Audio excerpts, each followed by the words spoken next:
Capital Black Recordings is pleased to present an unabridged recording of With More at Corunna by G.A. Henty.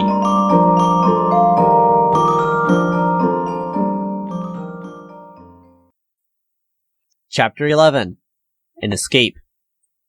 While the battle was at its height, Terrence was dispatched by the brigadier to carry an order to one of the regiments that had pushed too far forward in his ardor.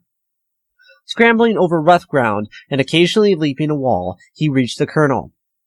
"The general requests you to fall back a little, sir. You are farther forward than the regiment on your flank. The enemy are pushing a force down the hill in your direction, and as there is no support that can be sent to you at present, he wishes your extreme right to be in touch with the left of the regiment holding Alvina." "Very good. Tell General Fane that I will carry out his instructions. Where is he now?" "He's in the village, sir."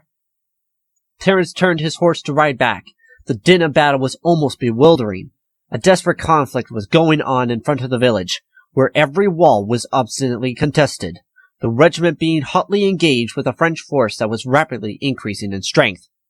The great French battery was sending its missiles far overhead against the British position on the hill.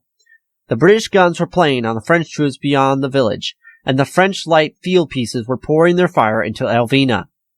Terrence made his way across the broken ground near the village. Galloping at a low stone wall, the horse was in the act of rising to clear it when it was struck in the head by a round shot. Terrence was thrown far ahead over the wall and fell heavily head foremost on a pile of stones covered by some low shrubs. The shock was a terrible one, and for many hours he lay insensible. When he recovered consciousness, he remained for some time wondering vaguely where he was. Above him was a canopy of foliage, through which the rays of the sun were streaming. A dead silence had succeeded the roar of battle. He put his hand to his head, which was aching intolerably, and found that his hair was thick with clotted blood. "Yes, of course," he said to himself at last. "I was carrying a message to Fane. I was just going to jump a wall, and there was a sudden crash. I remember I flew out of the saddle. That is all I do remember. I have been stunned, I suppose. How is it so quiet? I suppose the battle is over." Then he sat suddenly upright. "The sun is shining," he said. "It was getting dusk when I was riding back to the village. I must have lain here all night." Suddenly he heard a gun fired. It was quickly followed by others. He rose on his knees and looked cautiously over the bushes. "It is away there," he said, "on those heights above the harbor. The army must have embarked, and the French are firing at the ships." His conjecture was speedily verified, for, looking along the crest which the British had held during the fight, he saw a large body of French troops just reaching the top of the rise. He stood up now and looked round. No one could be seen moving in the orchards and vineyards round. He peered over the wall. His horse lay there in a huddled-up heap. "A round shot in the head," he exclaimed. "That accounts for it. Poor old Jack. He has carried me well ever since I got him at Torres Vedras." He climbed down and got what he was in search of, a large flask full of brandy and water, which he carried in one of the holsters. He took a long drink and felt better at once. "I may as well take the pistols," he said, and putting them into his belt, climbed over the wall again, and lay among the bushes. He was now able to think clearly. Should he get up and surrender himself as a prisoner to the first body of French troops that he came across, or should he lie where he was until nightfall, and then try to get away? If he surrendered, there was before him a march of over 700 or 800 miles to a French prison. If he tried to get away, no doubt that there were many hardships and dangers, but at least a possibility of rejoining sooner or later. At any rate, he had been no worse off than the many hundreds who had straggled during the march, for it was probable that the great majority of these were spread over the country, as the French, pressing forward in pursuit, would not have troubled themselves to hunt down fugitives, who, if caught, would only be an encumbrance to them. He was better off than they were, for at any rate he could make himself understood, which was more than the majority of the soldiers could do, and at least he would not provoke the animosity of the peasants by the rough measures they would be likely to take to satisfy their wants. The worst of it was that he had no money. Then suddenly he sat up again and looked at his feet. "This is luck," he exclaimed. "I had never given the thing a thought before." On his arrival at Corunna, he had thrown away the riding boots he had bought at Salamanca. The constant rains had so shrunk them that he could no longer wear them without pain, and he had taken again to the boots that he carried in his valise.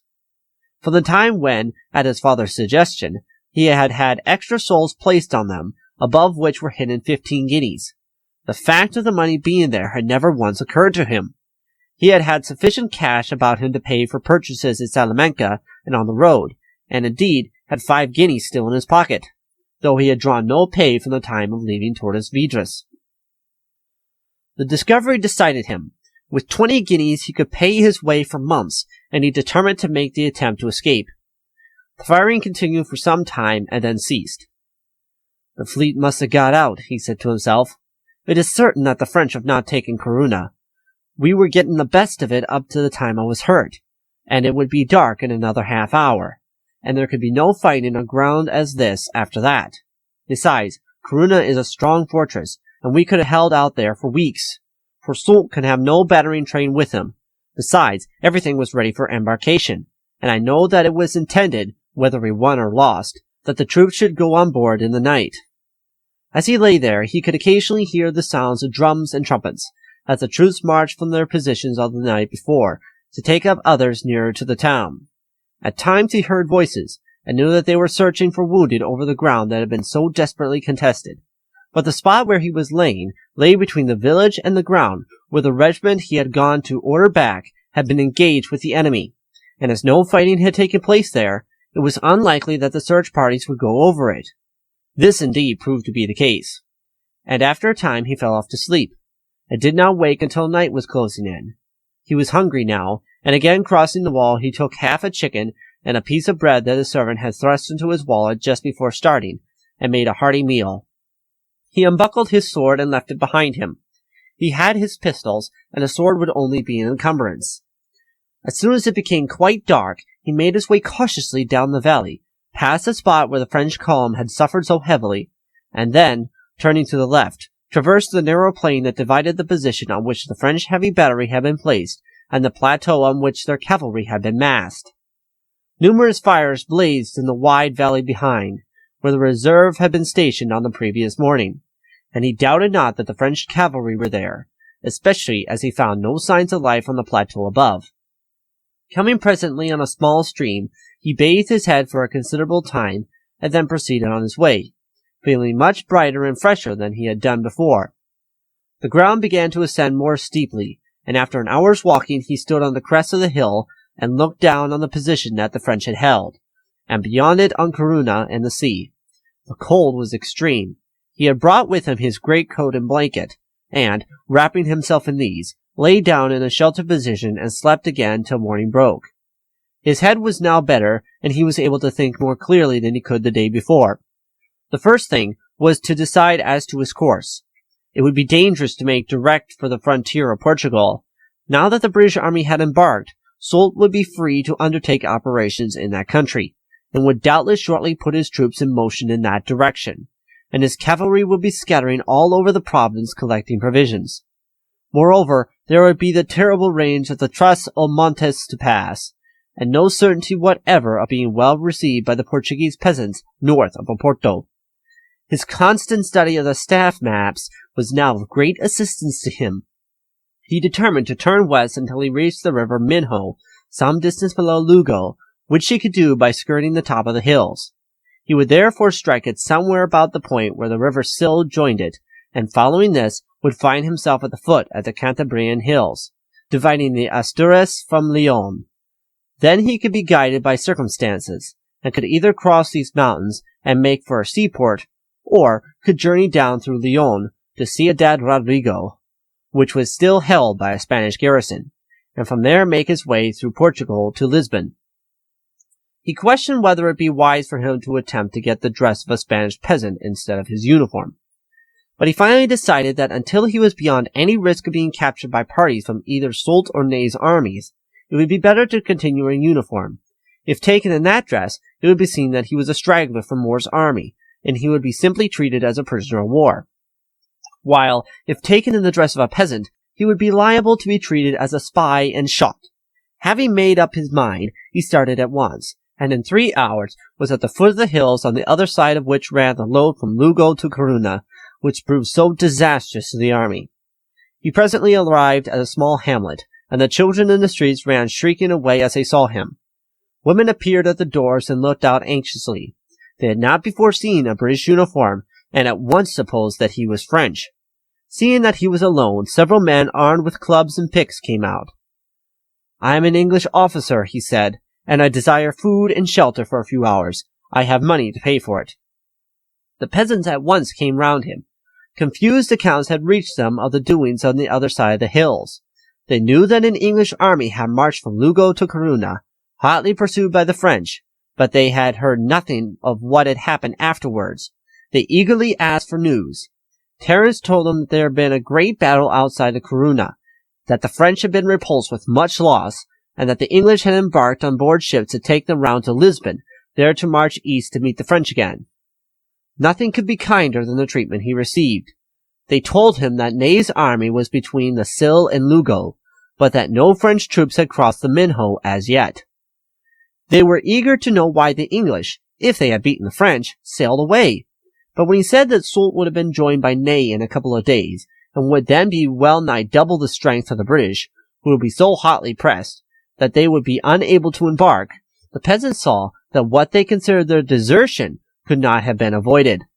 The news of the terrible defeats that had, a month before, been inflicted upon their armies had not reached them, and Terrance did not think it necessary to enlighten them.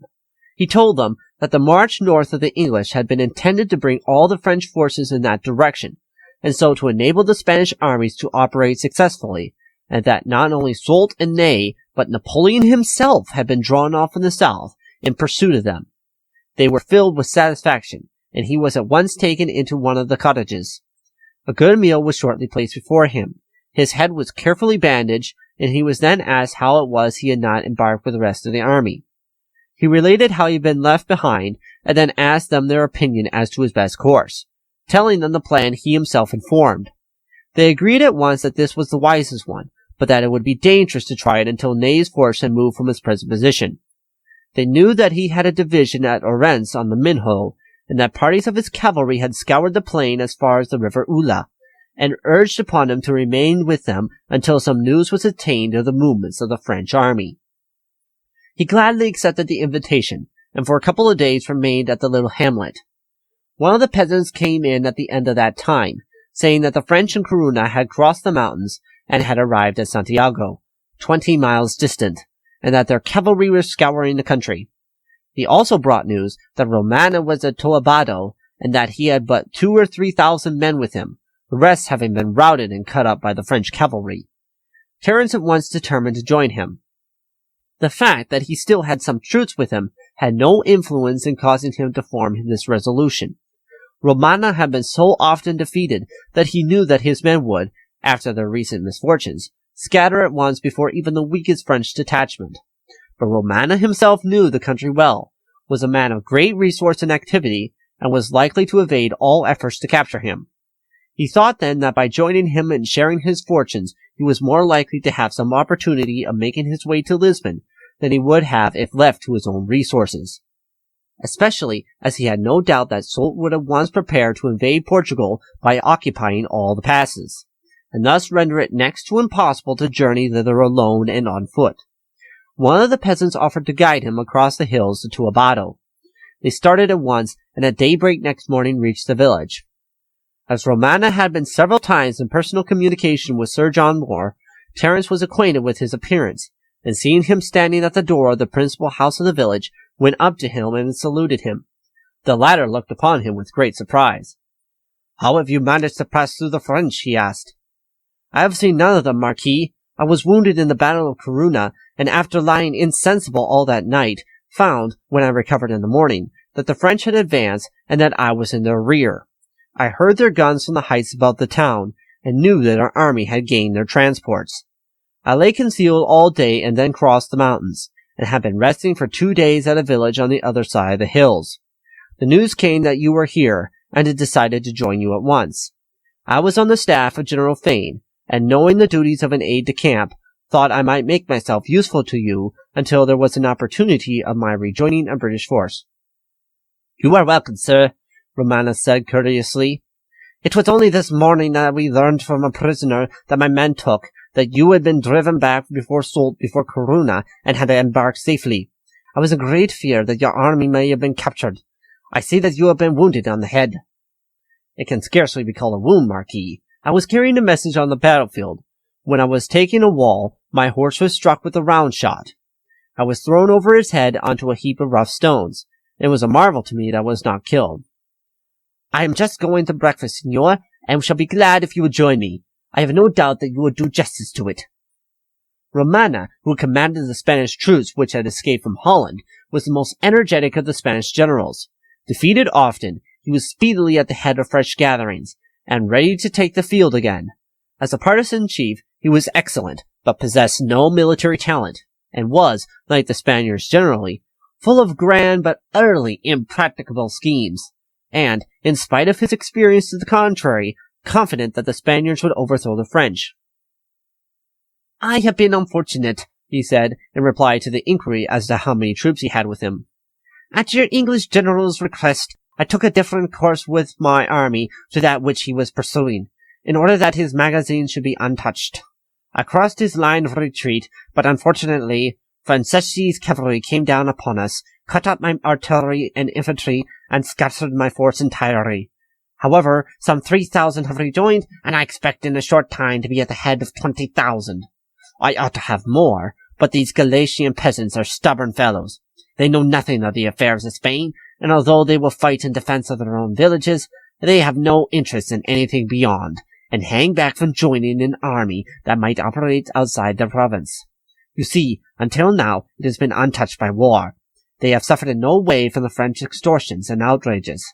As soon as they feel the smart themselves, I doubt not that they will be as full of hatred of the invaders as the people are elsewhere, and as ready to take up arms against them. Romano's troops were but a motley gathering. The force that he had brought with him from Holland had been landed at Santander, marched from Bilbao, and joined Blake's army, and had shared in the crushing defeat suffered by that general at Espinosa, where most of them were taken prisoners.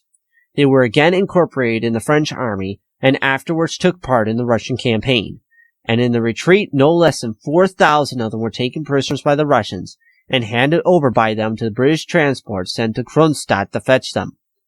Romana himself had escaped from the battlefield, and afterwards raised a fresh force.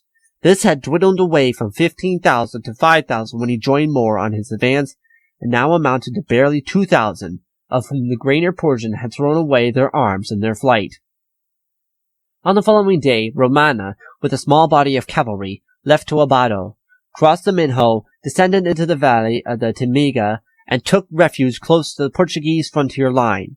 Here he was, for a time, safe from the pursuit of the French, the insignificance of his force being his best protection. Soult lost no time. As soon as the English army had left, Corunna opened its gates to them, as did Ferrol, although neither of these towns could have been taken without a siege, and Soult must have been delayed until a battering train was brought from Madrid. The magazines of British powder and stores that had been lying for months in Ferrol were invaluable to him. The soldiers were set to work to make fresh cartridges, and then, after 6 days' halt to give rest to his weary and footsore men, he began to prepare to carry out Napoleon's orders to invade Portugal. Ney, with 20,000 men, was to maintain Galicia, and reinforced by a fresh division, Soult was to march direct upon Oporto with 25,000 men, leaving 12,000 in Hospital, and 8,000 to keep up the line of communication with Ney. It took some time to complete all the arrangements and to gather the force at St. Jago Compostela, and it was not until the 1st of February that he was able to move.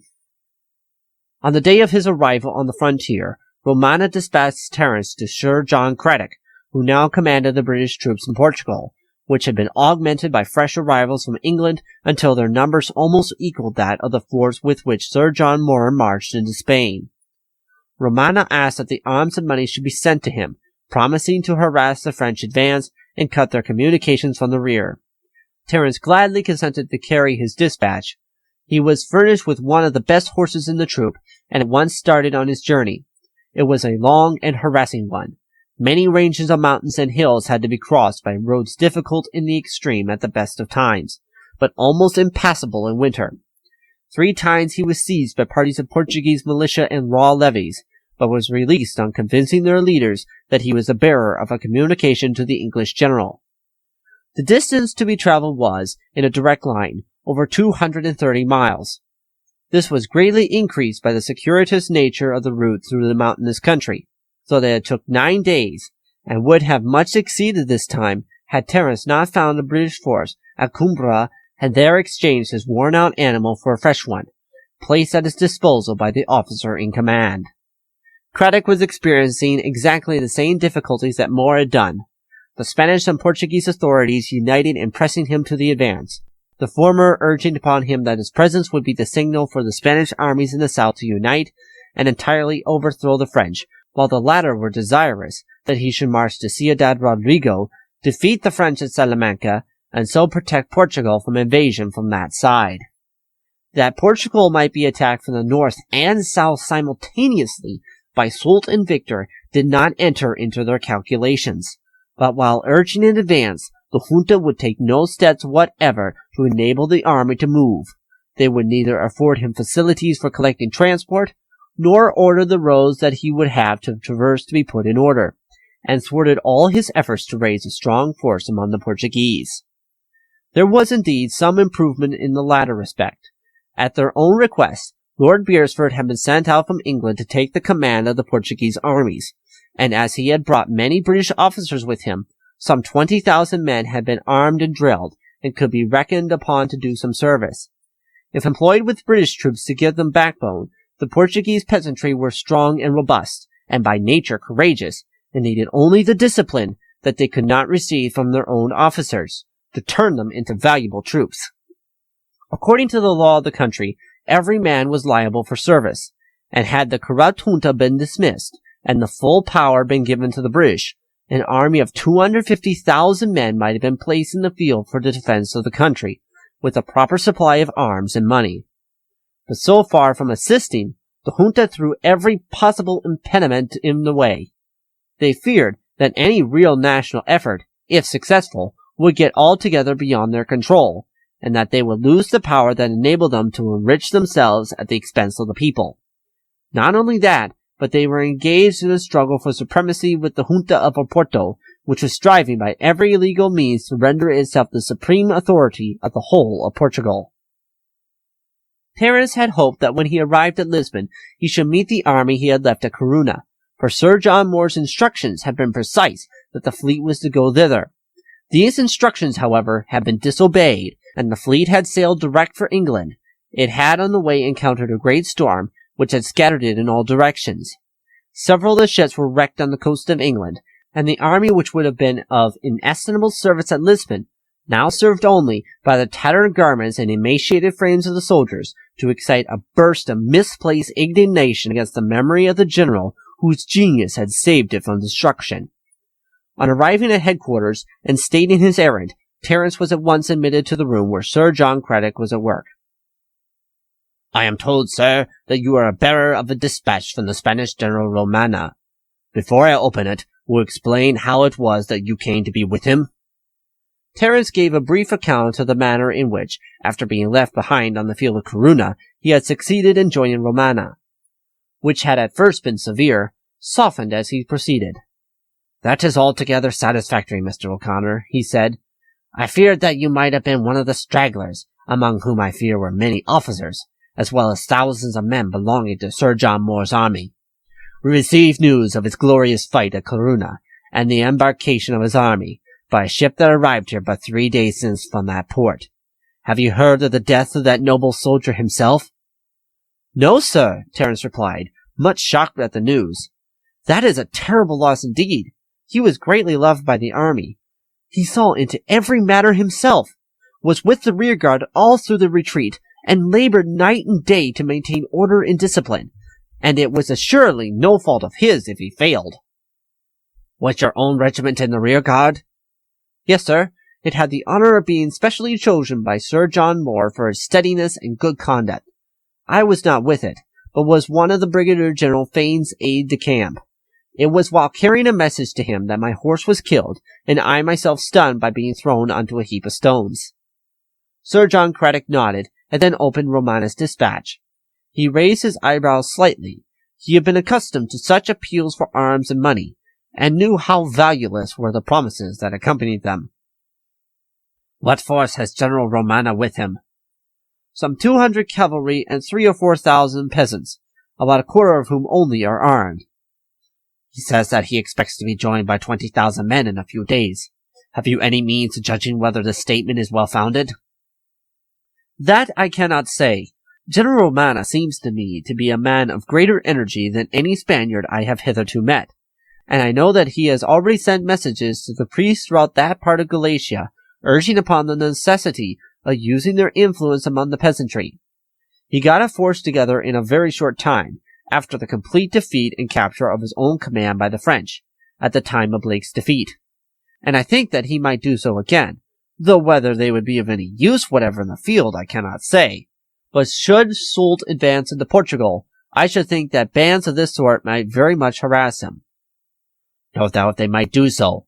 I will see, at any rate, if I can obtain some money from the political agents.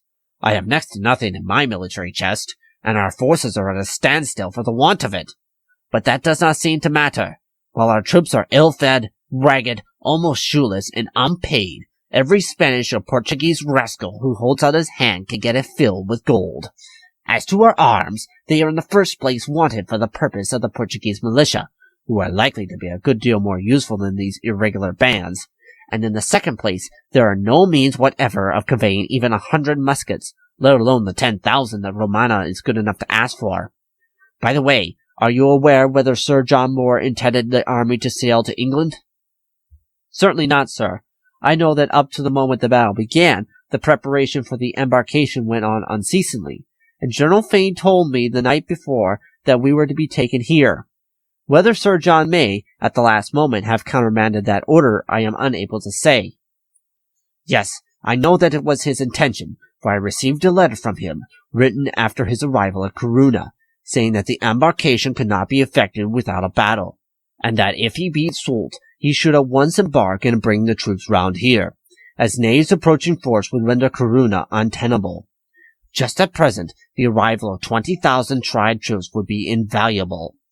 General Baird will, of course, have succeeded Sir John Moore." "General Baird was severely wounded, sir. He had just ridden up to General Fane when he was struck.